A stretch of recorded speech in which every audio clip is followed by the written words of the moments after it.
If you would like to get your song reviewed, dear listener, there's the filthy capitalist option. As Sori says, 125 gets you straight to the head of the line. You don't have to be a part of the alliance. You don't have to be part of the group. Wait a minute. And the biggest thing is you don't have to wait. You hop, skip, and jump right in front of everybody. 125 gets you there. You do that 3 times, and you get mashed down to the $75 rate for perpetuity. Yes! Also, there is a band review option.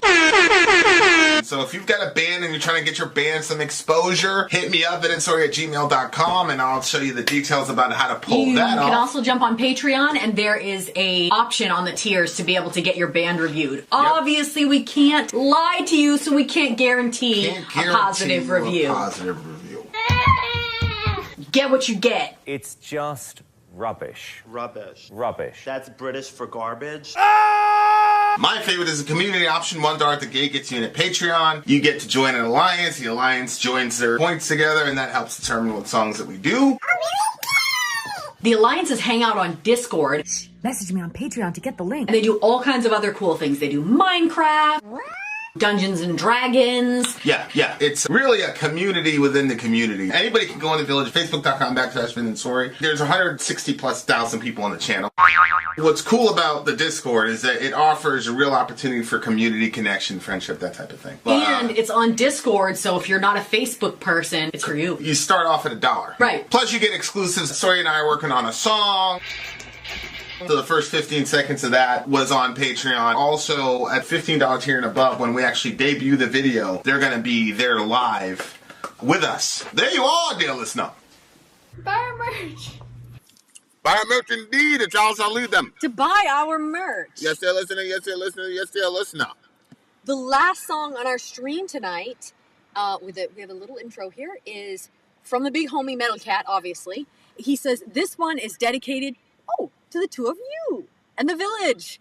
As we enter the holiday season, I hope everyone is able to get the rest they need and are able to spend time with family. Whether that's biological family or a found family. That's good. Hell or high water. Let's Is that do the it. name of the song? What? That's not what I would have expected. Hell or high water for like a Christmas, like let's get together song. Come hell or high water. All right. Please welcome William Elliott Whitmore.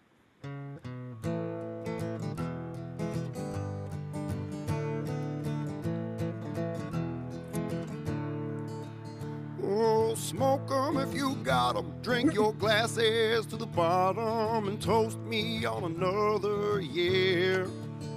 Another year of hope, another year of holding on. For you drinkers by day, who are bastards by dawn. And I hope I will see you soon.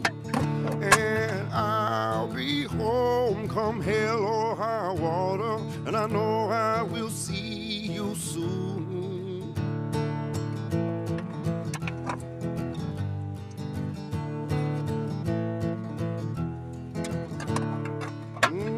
Gather round friends and neighbors who make your living by labor and share with me this little time. This little time that we have left to have a drink and catch our breath. Well, it might just be what saves our lives. And I hope I will see you soon. And I'll be home come hell or high water. And I know I will see you soon.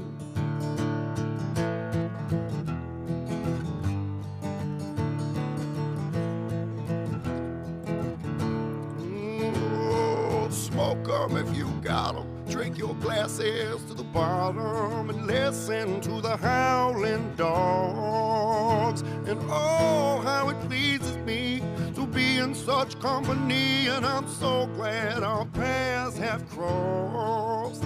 And I hope I will see you soon. And I'll be home come hell or high water. And I know I will see you soon. Oh, and I'll be home come hell or high water. And I know I will see you soon.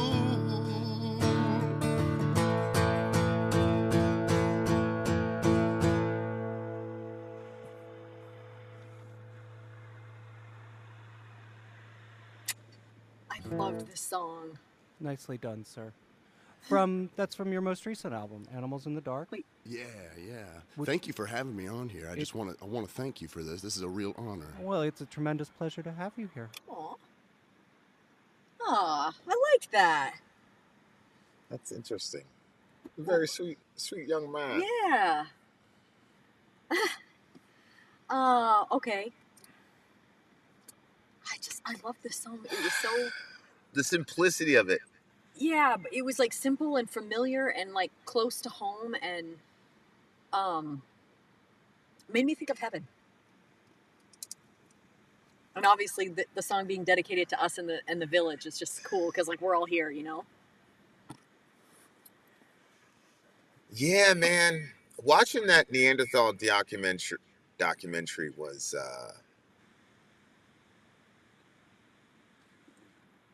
I saw a comment, and the comment was talking about like having an odd, strange, nostalgic feeling watching this prehistoric group of people and trailing with them and watching them trying to figure it out. Yeah, there was like this weird nostalgic feeling, and I'm like, this is so strange. Then you think about like the whole collective consciousness concept, and that can explain a lot of things, including like past life regressions and things like that.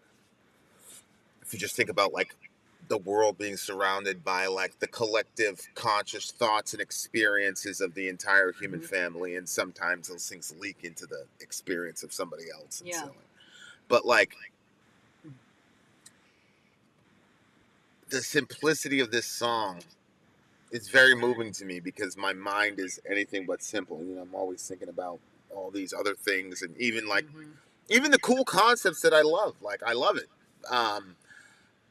We were just looking at a tetrahedron a couple days ago, and then the kind of ridiculously beautiful shapes that it makes, and to think like this would be a smallest pixel of what we're calling reality is insane. And the fact that it's in a triangle shape is also pretty interesting. 3 sides, y'all. But one triangle. We are very much a reminder of heaven and how we won't get there. Yeah, it's interesting people's thoughts about heaven, you know, because my thoughts about heaven have evolved so much into something very, very earthy. And I don't know if they're going to be cigarettes in the new world, but I do think folks are still going to be smoking shit. You know what I'm saying? Because you still believe people are going to drink, right? Yeah, it says it. Well, we're not going to need to drink if you're an immortal being. You don't need to drink anything. You know what I'm saying? Like, who says that the physics in that world is even going to be the same? You know what I mean? Like, yeah, I don't necessarily think the physics will be the same. But my point is, like, when I think of that world, I definitely still think people are going to eat and drink. And if that's the case, then hell yeah, niggas still going to be smoking.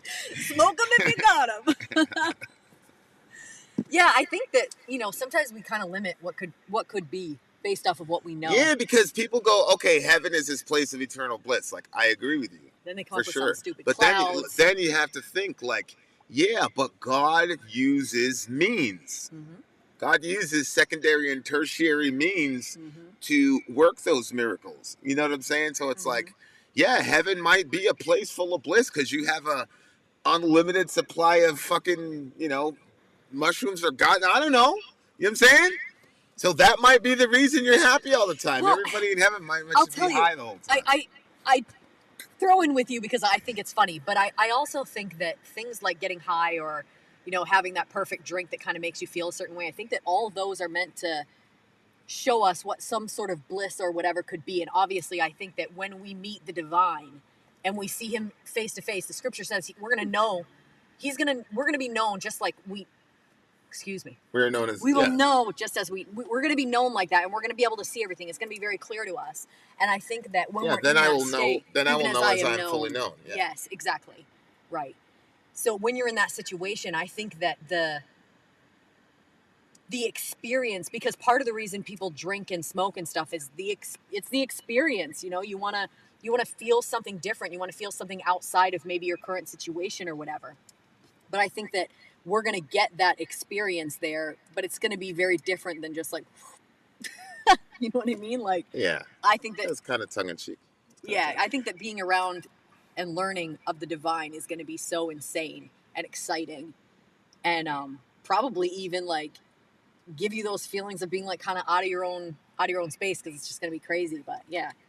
Well, I mean, yeah, Helena, heaven is upgradable, but it's like to 1,000,000. So like It's never ending. Yeah, because it's ever expanding from our point of view. It's ever expanding. So you're never going to get to the end. You're always going to be at the starting point, but your experiences are going to have increasingly higher capacities for pleasure and things of that nature. So, yeah, heaven is always upgradable. The only difference is, a guy like John Chrysostom is probably going to start at heaven 50,000. And I'll start at heaven 2. So I'm eventually going to get to where Chrysostom is. But by the time I do, he'll be further up and further in than me. And so that goes on forever. So we're all going to have the same experiences. We're all going to attain the same level. But at the same time, those who made themselves last here attain those levels first. And so it's fulfilled. The first is the last and the last is first. And I don't think that there's any jealousy or coveting, obviously, in heaven. So, like when I don't know if you guys probably had this experience when you're a kid and you look at somebody that's grown and you're like, I want to be like that. I want to, like, whatever it is that you see about the person. And there's no jealousy involved, because you believe that you're going to get to that point because you're going to grow. And I think that it's going to probably be like that in heaven, like whatever level that you're at, when you're looking at those people that are at another level, however you want to look at that leveling. I think it's going to be like, I'm going to be like that. I'm going to be there. So I don't think there's going to be that, oh, I'm behind, you said you're going to be at level 2, I think it's going to be. No, it's like I say, when I go to a rock show and guys in the band are upstage, like, I don't go, oh, I should be up there. You're going up there to see them. Like, you're like, holy shit, like, cool. I get to hang out backstage. Great. And so, yeah. That's what I think's going to happen. Cannon Rock's going to be there. Hal's going to be there. Dwayne's going to be there. Unfortunately, John Lennon would not be there. Imagine that.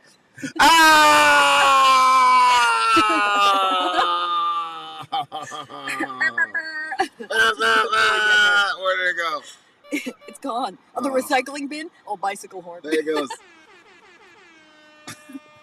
No John Lennon. Oh, boy. Yeah. Yeah, I think all that's going to happen with John Lennon at the judgment, it's going to be Lennon, John, please reach the bar. Then he's going to be like, Lennon, John, what would you like to say? And Mr. Lennon's going to be like, well, I would really appreciate it, sir, if you could let me into these pearly gates. And then the voice is going to come from the Most High. It's going to say, sure, John, no problem. And he's going to press the button. Then you're going to hear, as the gates begin to open, holy shit, John Lennon is about to enter into the pearly gates with Dwayne Chamberlain. But then it's hot mic'd. God is hot mic'd. And you can hear, wait a second, hey, look at this. And you hear some shuffling of paper. Oh, no! And then you hear another sound. Oh, the gate begins to close. And then as Mr. Lennon is being shown the way out, there is a button that's pressed that hits play that says, imagine there's no heaven. At which point, the angel says to Mr. Lennon, it will be as you say. Boop! I said imagine, I didn't say that. That represents an angelic boot on his bum. There you go. Oh my gosh. Trinity Matrix says, thank you very much for this. Pair character dancing under a rim of confetti and taking it. You are amazing. Thank you very much, Trinity Matrix. Wait, that's what the sticker was supposed to be. Yeah. A pair character dancing. Okay. John Lennon says, let Vin interview me first. Yep. You probably will. I believe that's going to happen. How can there be any form or levels of competition? Nobody said competition. No. We It's said actually the opposite. Yeah. We said the And opposite. yes, Amy, I think that it's, anything, jealousy, covetousness, envy, all that stuff. I don't think there's any of that there. I think it's all celebratory because because all the levels that you're going to see everybody else at, all of them are just all experiencing the divine, the Trinity. And so I think that it's like probably, like when you meet somebody that's like different than you in a way that you don't feel that you could ever be. For instance, like if I see somebody that's like, there's like a whole category of women that are like kind of very sweet and very, very kind. Like just remember that teacher we went to speak to? Those types of people. I've never been like that. I will never in my life be that type of person. But when I see those type of people, I'm like, wow, what a sweet person. And I think it's maybe something like that. Like you're seeing something that before would have been impossible, but now there's levels and stuff that you're going to get to with God as you progress and you grow but you're not looking at it in jealousy. I don't look at those women in jealousy because I don't want to be like that type of person because I'm me. But I appreciate it when I see that. And I think it's going to be something like that. Gather around, friends and neighbors who make your living by labor. Share with me this little time that we have left to have a drink and catch a breath. Well, it might just be what saves our lives.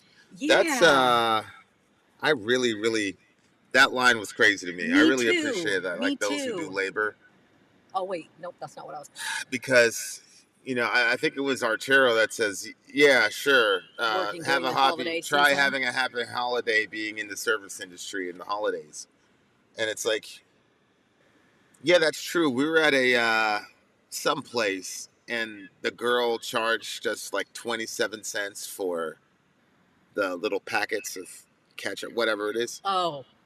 And well, she had already completed they our used order. to give those things. They used to give those things away for free before 2008, before the housing crisis. That's true. They usually ask you, "Do you want any sauces?" And she didn't ask. She closed out the order, passed us our stuff. I looked in. There's no sauce. So I asked for the sauce to dip it in, and then she said it's going to be 27 cents per package. I'm like, okay, no problem. I just something like that. I'm like, yeah, that's so corny. And I drove off, and like as I'm pulling out, so it's like, thank you so much for getting our food, blah blah blah. And I'm like, yeah, like what the fuck is wrong with you? Like, who are you to say that she shouldn't charge you 27 cents for? Like the fuck, that's her job, dude. Like, what are you doing? And it's like, there's so many times when people like are in the service industry or whatever, and like we just take it for granted. Yeah. And it's like, and it's weird. I find myself saying like, customer service is horrible after COVID. But maybe its customers are horrible. Well, no, it's not that. But for me, what makes me uneasy about that phrase is like, I'm saying like this class of people should be better at serving me. And they're not serving me well enough. It's a kind of a gross thing to say, man. Like, yeah. What the fuck? I had to get something situated. I spent an hour on hold with them keep telling me like, oh, just keep waiting. We have a high call volume, blah, blah, blah. And it went on so long that then the business was closed and nobody ever answered my phone call. I was very annoyed with it. And then the next day I had to make the phone call again. I make the phone call again and I sit on hold for another friggin' 20 minutes or whatever. So by now it's a total of almost an hour and a half that I've spent between the 2 days. And when the lady got on the phone, like, I immediately felt so frustrated because I'm like, when are these people going to answer the phone? I have a bunch of other calls to make, and I'm literally not on hold just on the phone, but on hold. My life is on hold because I can't do anything else while I'm trying to do this. Yeah. So the lady answers, and as soon as the lady answered, I felt agitated, and I knew that I didn't have to be nice to the lady to get her to accomplish what I needed to accomplish because it was a fixable issue. But immediately, I had this thought, which I believe was from God, where he said, I was frustrated because I sat for 20 minutes. That means everybody else that she's been on the phone with all day have also been in that situation. And unless people are cognizant of the fact that they're not the only people in the world and that this lady has to deal with attitudes all day long, then she's going to get people's frustration every single call. And that's her job, to answer the phone. And why should she have to be put in that situation? So I was like, well, I'm not going to be that person. And so I was like, oh, you seem to be having a busy day. And she was like, yeah. And then she was laughing a lot. I wasn't even being that funny during the call, to be honest with you. She was laughing so much during the call, I felt like people needed a break. And I haven't always been like that. I think that I've put a lot of stress on people, even during the holidays or whatever. And so, like, I'm trying to be different, you know? And so I put that out to you guys. The next phone call, servicing, whatever, you know? Ian's like, come on, Vin, don't run interference for garbage customer service. Then he goes, I don't like waiting 1 hour for Papa John's delivery when it's only 2 miles away and not busy. Yeah, I don't like that either. Well, if it's only 2 miles away and not busy, why don't you just go get it? Right. It's just said, I don't know your heart, man. I'm just saying my heart, whenever I've said that, to me, for me, Bye, Franco. It's revealed a spirit of entitlement that I don't want in my person. So I'm not saying, I can't project that onto you. That's why I said I feel gross complaining that people are not servicing me enough. It just... Well, when you say it like that, it feels... Well, I mean, that's what you're complaining about. Yes, but I don't think that You know people what I'm are looking at it that way. If you say, I need people to bring me this stuff in a timely fashion, that's different than saying, you're not serving me fast enough. It makes it sound like you're some sort of emperor or something, you know? Yeah. Well, that's what I'm saying. You know what I'm saying? And especially for me, like... The thing, too, with the chicken, the lady didn't have the right stuff for us, but she was like, I'm going to give you the fresh chicken, because she knew she couldn't get us like, the other thing. You know, like... You grew up watching these scenes, slavery scenes or whatever, where they're complaining. And I know that a person working at like Wendy's is not a slave, but like the attitude of this person in this social class should be happy to serve me. And if they're not serving me the way I want to be served, I'm having such a hard time. Like for me, I'm like, wait a second. Like, I'm a hard motherfucker. Like, this is unmanly. It's unmanly to me to complain about that shit. Like, really? That's me. You know what I'm saying? I'm not saying anybody else. I'm just saying me. Like, me personally, like, you know. But I haven't been, like, the best at it either. You know what I'm saying? Like, by any means. You know, and that's why I'm like trying to call myself out about it for more accountability. Yeah, I think though, like sometimes we'll play off each other and it just like gets worse for everybody. And then there are some times where we bail each other out in the situation. So like, you had that and I said the thing, but then remember we drove up to the drive-thru and all of a sudden I saw like this, it was a bit of chocolate and it was in the cup holder where we were about to put the orange juice. This girl was the only one working at the restaurant. And we came through. She was about to pass the stuff to Vinny. I saw the chocolate, and I knew the cups were going to go in the cup holder. So I'm like, yo, I'm going to throw that out right now.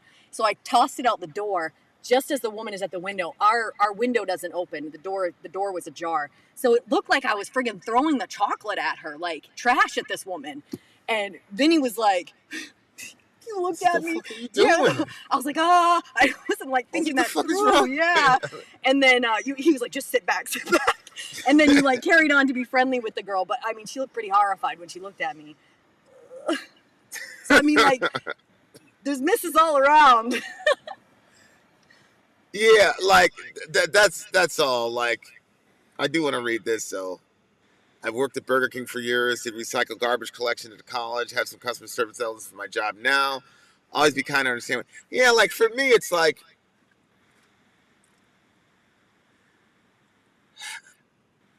and again, a lot of this is just me. It's like, dude, you wake up and you hang out with your friends and listen to music for a living. That's what you do for a living. Okay, then I don't feel that I can rightly at this point in my life go after some 19-year-old kid who is full of anxiety and fear and terror because of the life that he thinks he's going to live. And whether or not he's right, whether or not it's his fragility, I don't care. Like, it's still a concern. You see what I'm saying? So, yeah. I only like to be served by handsome men and pretty women with good energy who are bad at math. They hand me extra change, not asking for much. Yeah. No, I didn't read you wrong. I didn't say that you would say you suck, do better, idiot. because I didn't say that I said anything crazy to customer service people. What I'm saying is, like, internally, my sense of entitlement to that person's services is what makes me uncomfortable. That's what I'm saying. It's the unspoken inner, I deserve. This is going back to intention. That's gross to me. Yeah. And that's why I said I can only talk about myself, because I'm the only one that knows what's going on inside of me internally. I don't know what's going on inside of you internally. You know what I'm saying? I just know what's going on with me internally. When somebody doesn't give me the right customer service, I start getting, internally upset and being like, I'm just going to be patient with this bad customer service. And for me, it's like, and I might be oversensitive to the class stuff, but I grew up watching these shows where the slave owners would talk about the slaves while the slaves were in the room, and they really didn't get it. They were it went completely over their heads. And so for me, it's like, well, how do you know that you're not in now some economic class where that dynamic is in play, but you're not even aware of it because you just have this sense of entitlement now? And that's what I'm reacting to internally. And that's, again, I can only do that with myself because only I can know what's going on with me internally. And it's not true. The customer's not always right. That's not true. I think the other thing, too, is recognizing that even though you paid for a service, the person still did the service. So to say thank you to somebody, like, no, you don't owe them, like in the store, the politics of the store. Like, the store doesn't require that you say thank you when the person bags your groceries, but they still bagged your groceries. And yes, that's their job, but they still helped you out. So, like when I used to work, I used to bag groceries, and then I became a cashier, and I did notice that there was a difference in the way that people were treated going from the bagging side to the cashier side. And people were, basically relatively friendly with me when I was in either one of those positions, but I did notice that you get more looked over if you're the bagger. It's almost like you're like lower on the status, even though the cashier is just sliding through. You're like putting everything in the bag and like really you're doing a lot. So you should be the one probably getting the first thank you. But a lot of times, very few people would thank for bagging the groceries. And then I felt more uncomfortable when I became a cashier, because then I was the only one getting thanked, and they wouldn't really thank the bagger. So I think I'm just saying that to say we all get groceries. So if you're in a state where they bag your groceries, like, just turn it back, thank the person for bagging it. It doesn't even require that much out of you, but it will bring you joy when you get to see, like, yeah. And again, what I'm saying is not judgment towards anybody. It's my own self-assessment of myself and where I'm at with Christ and all that. So more power to you. Customer's always right. Whatever. Like, but for me, like, well, no, and like, interrogate that phrase for a second. The customer's always right. Why? Why? I think it's for business reasons. It's because of the money. Yeah. So the customer service agent is being told, allow this person to disrespect you, whatever, because he's always right. Because your job is to extract capital from that guy. And so you need to take whatever abuse you need to take so that we can extract that capital, of which I will give you, 3% of. Like, that's what the phrase "the customer's always right" means. Yeah. Yep. So for me, like, no, I've seen too many situations where people have gone insane after employees because they were in a customer service context. It's a caste system to a degree. It's okay to be bad to those people. That's why every holiday season they all complain about it. Because it's okay culturally to fuck with those people. Because we all know that if they could have been doing something else, they would have been doing something else.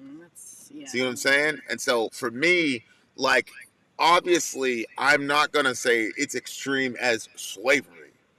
But what I'm talking about for me, and I'm just saying this because I don't want people to think I'm judging anybody else. This is a judgment on Vin.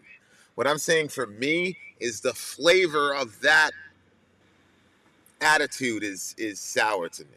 Like, it sets off alarms in my heart for whatever reason, and like that's where I'm at right now. But I'm not. I mean, you guys know me. I'm not a nice person. I'm not nice to people. So it might be God made me mega hypersensitive to that because He just needs me to shut the fuck up for Christmas and New Year's for these poor people. But that's where I'm You at. know who has it rough too? Is nurses and CNAs, because when you're in that environment, for some reason, they don't really take seriously your body being kind of, I don't want to assaulted, but yeah, people grabbing you through curtains and stuff like that, and then they don't really, well, they're the patient, like, no, they're not well. Yeah, because you're just like that health institution is still at the end of the day a business. Yep. Luckily for me, when I was in that field, my aunt had already been in it for a while, and she said, if anybody ever does something, you just look at them right away and just be like, that is inappropriate, and you need to stop that immediately. But on the other side, like, we went out of our way, in Walmart when that guy did our phones or whatever, we went out of our way to make sure that he got a CSAT and we could report You're really good at CSAT report stuff. to their manager. Yeah.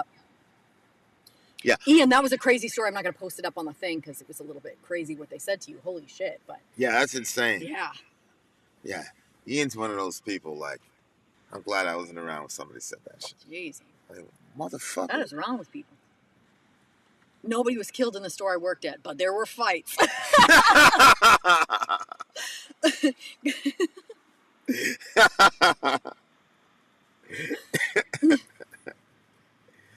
I like this song. I'm gonna give it a solid 9. It was very, very wholesome. Songs like this are these are very much up my alley. I like the softer sort of stuff, the simple, at this phase. I haven't always been at that place, but definitely, yeah. Well, no, I think I've pretty much always kind of had an edge for stuff like that. Yeah. Yeah, so I liked it. I liked the sound of his voice. I always like it when I hear something in a voice that doesn't sound absolutely perfect. And there was one part in the song. Yeah. He did something that I was like, yes. Yeah, it got grittier. Yeah. I was like, But then I just appreciate it because it feels real. Yeah. Yeah. No, that part was real. And even though the conversation afterward was very, very wholesome. He's like, oh, it's a real honor. Thank you.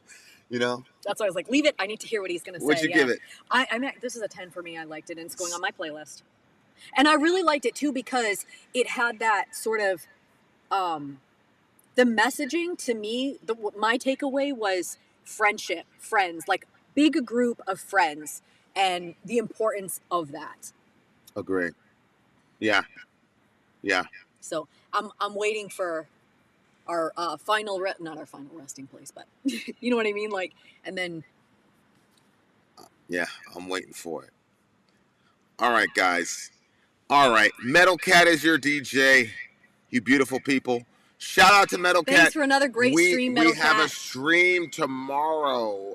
Do you remember what time is it? It's a Alliance stream, so that's 10 o'clock, right?